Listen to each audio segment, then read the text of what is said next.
Eccoci, ben ritrovati a Di Arte, ancora qui in compagnia di Andrea Ferrari che ci sta raccontando tantissime cose di cui stiamo scoprendo in realtà una passione per la musica, per la fotografia, ma anche per la narrazione vera e propria, con la casa editrice, insomma tantissime cose interessanti. Andrea, ieri ci siamo fermati, abbiamo concluso la nostra puntata parlando degli step, diciamo, e anche del set che caratterizza lo strumento fotografico, anche vedendo il video, no? La prima storia che hai realizzato.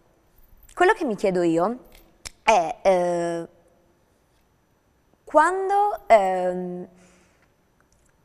pensi che la tua narrazione sia finita, quando realizzi davvero di aver ottenuto quello che preventivamente l'idea ti suggeriva.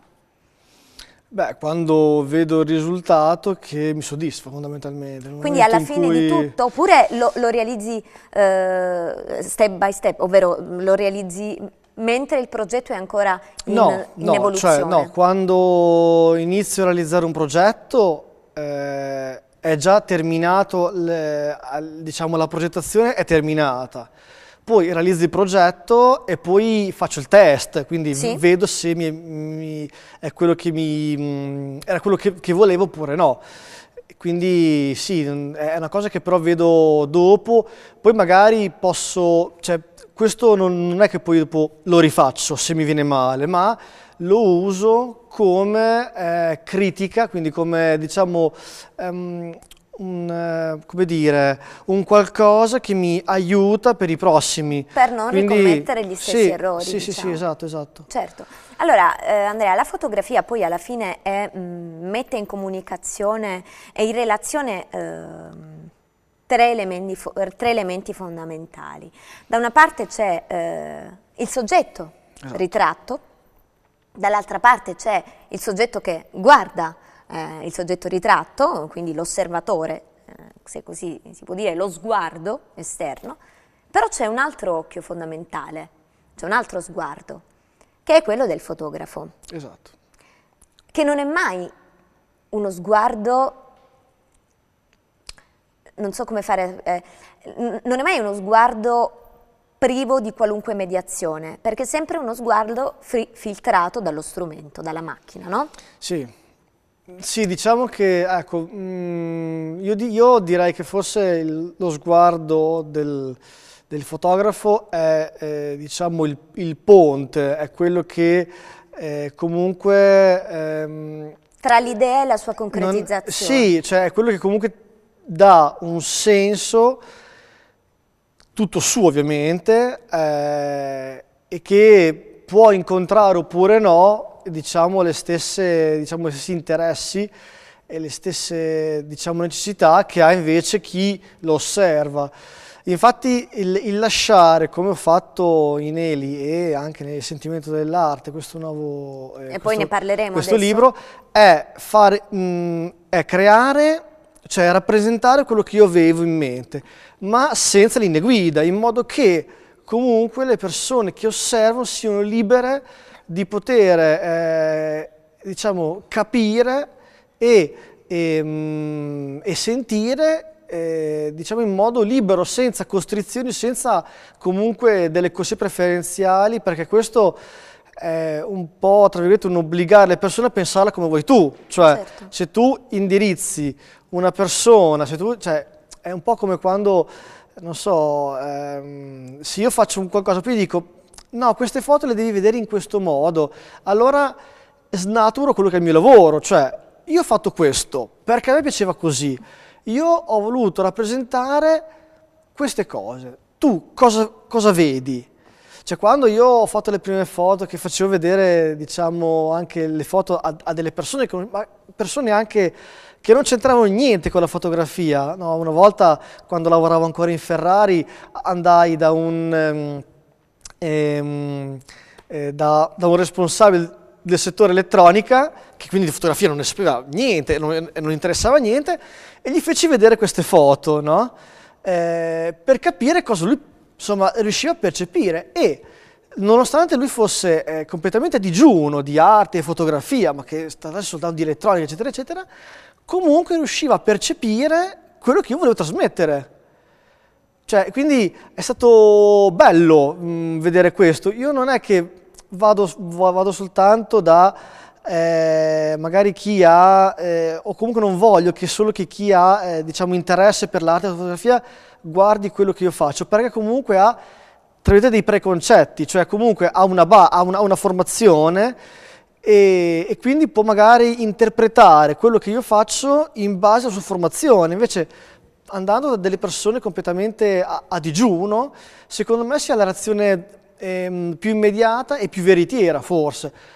Ovviamente non voglio, diciamo, insomma, discriminare chi No, invece assolutamente. Però però diciamo che è vero che anche che di qualunque soggetto si parli, l'esperto, il meno esperto, la comprensione, la significazione che attribuiamo a qualcosa che vediamo dipende sempre e comunque da un nostro background culturale. no, quello no, Come quello no. dipende dal tuo background culturale, quello che tu metti all'interno delle tue fotografie, dipende dalla tua formazione, dalla tua no, passione musicale, dalle tue esperienze biografiche sicuramente. C'è sempre un'impronta molto importante e di grande spessore. Adesso vediamo subito l'altro progetto che tu hai realizzato, che si chiama Il sentimento dell'arte. Esatto. 3 soggetti differenti. 4 soggetti differenti all'interno della stessa narrazione. Andiamo a spiegare di cosa realmente parla invece questo progetto. Questo è un progetto nato con delle foto che hanno fine a se stesse, quindi non hanno un senso narrativo, diciamo... A sé unico. Sì, quindi ogni foto è fine a se stessa. Qua cosa ho chiesto? Io ho chiesto a queste ragazze di provare a interpretare quelle foto che io avevo in mente. Quindi io ho chiesto di interpretare dei sentimenti, delle emozioni, diciamo... Sentimenti che tu hai scelto preventivamente Esatto, o che hanno esatto. scoperto loro? No, Cioè no, tu no, hai no. detto, io qui voglio il dolore, Qua, la io qua voglio che tu vai a cercare l'acqua nel rubinetto perché è assetata, no? Lei poi interpreta a modo suo. Ok. Cioè non, Qui? Qui invece qua non è percepibile molto bene, insomma, secondo me, ma avevo chiesto di salvare una persona in difficoltà. Poi ovvio, è molto difficile comunque chiedere a delle persone di provare dei sentimenti che in quel momento non provano, è comunque una cosa molto complessa. Infatti consideriamo che per ogni singola foto qua ci siamo messi dai 40 ai 50 minuti per farne una. Lei cosa... Questa immagine? In quell'immagine io le avevo chiesto di chiedere perdono. Ok. Le avevo chiesto di chiedere perdono. Facciamo una cosa, poi... per ogni immagine dimmi il sentimento. Perdono, no, questo? lì voglio, cioè, va contro la mia idea perché voglio proprio che le persone percepiscano quello che, diciamo, sentono loro. No, per spiegare Quindi, quello che tu volevi intendere. Cioè, per esempio qua, questa foto qua è nata dopo la voglia di fare una foto dove avevo chiesto alla ragazza di immaginarsi di essere in Indonesia nel 2006 quando c'è stato, diciamo, lo tsunami, no? E quindi le avevo chiesto di interpretare un sentimento della serie: hai una persona tua cara che sta male, che ha subito danni causa questo, diciamo, tsunami, e devi cercare di darle un po' di sollievo, però cercando sempre di far trapelare comunque un po' di sofferenza. È stato molto difficile, ce l'ho presa per mano, ho cercato di farle tornare in mente queste scene, perché poi queste foto sono del 2007, quindi erano comunque abbastanza, diciamo, ancora fresche queste immagini insomma, del dicembre del 2006, e quindi questo era quello fondamentalmente che... Senti, più o meno quanto corre alle tue modelle, in questo caso quando si parla di interpretare, far propri determinati sentimenti non facili sicuramente da rivivere, come nel caso della tragedia dello tsunami, quanto corre a queste modelle per prepararsi?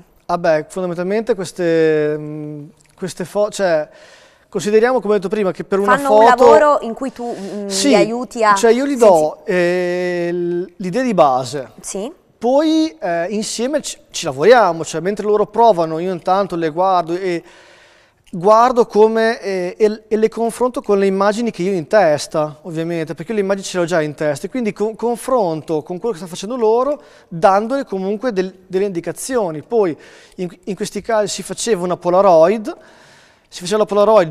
dopo una quindicina di minuti più o meno, insomma, di prove, per far vedere alla ragazza cosa stava venendo fuori, quindi per fare in modo che insieme si potesse correggere la posa, perché quindi ovviamente io capisco perfettamente che sia difficile interpretare un'emozione che nel momento, cioè se uno ti dico di piangere, in quel momento non piangi, è ovvio che ti viene difficile.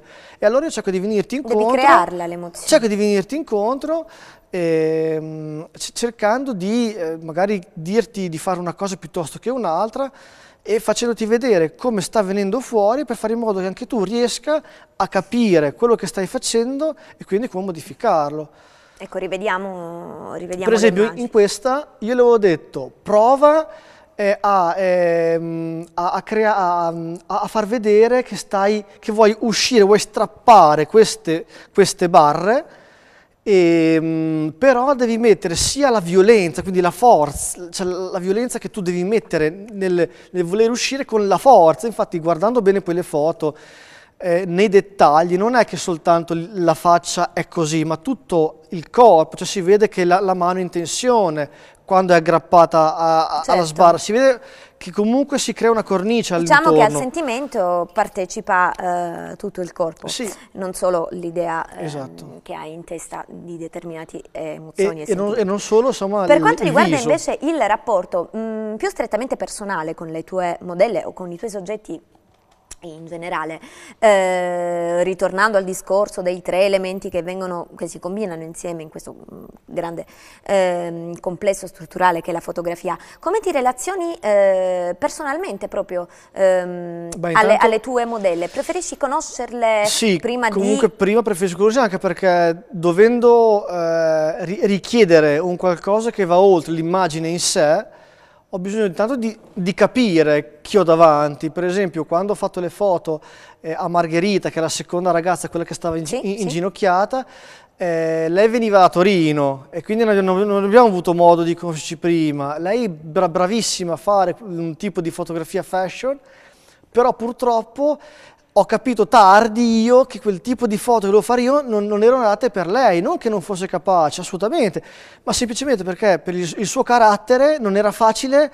Lei è una persona molto introversa e quindi diventa difficile esprimere in maniera così importante, diciamo, dei sentimenti. La prima invece, che è una ballerina, è già abituata. Che per 20 anni comunque è maestra di ballo, quindi che per 20 anni aveva già fatto ballo e quindi che aveva già avuto modo di esprimere con il corpo, è stato semplicemente un pochino più facile. Poi lei di Castelfranco, quindi ci siamo visti un pomeriggio, abbiamo fatto 2 chiacchiere, abbiamo rotto il ghiaccio e siamo riusciti a lavorare comunque meglio, perché poi sai, in base sempre a quello che, poi in base al carattere che una persona ha, riesci a relazionarti meglio o peggio. Quindi questo... Ti faccio l'ultima domanda e poi chiudiamo anche qui questa puntata.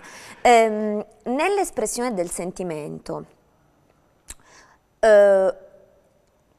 è importante soltanto renderlo il sentimento nella mimica, in questo caso dei tuoi soggetti, o ci sono altri espedienti prettamente legati, strettamente e unicamente legati alla tecnica fotografica che permettono di esprimere il sentimento? Mi spiego meglio. Il dolore piuttosto che la gioia, la rabbia e la tantissima gamma di definizioni empiriche di sentimenti può essere espresso anche soltanto tramite la fotografia, tramite quindi la luce, il colore. Quanto è importante il colore e la luce nel rendere qualcosa? Beh, oddio, sì, diventa sicuramente importante. Perché quello, scusami se quello è un approccio didascalico al sentimento. Quanto è importante invece la luce e il contesto fotografico, strettamente fotografico? Beh, certo che è ovvio che viene una fotografia di questo tipo viene meglio se è contestualizzata in un ambiente che ti rende, diciamo, più, diciamo, ti fa integrare Ci meglio. deve essere, diciamo, la buona combinazione. Sì, ovviamente io non potevo ricreare tutto in un pomeriggio, ovviamente c'era questo. Lì il mio scopo era semplicemente di lavorare sul sentimento della persona, dell'individuo. E basta. Quindi... Benissimo Andrea, io su questo discorso ci ritorno domani, ti saluto per oggi qui. Mi raccomando, domani è l'ultima puntata con Andrea Ferrari, non ve la perdete, ciao a tutti.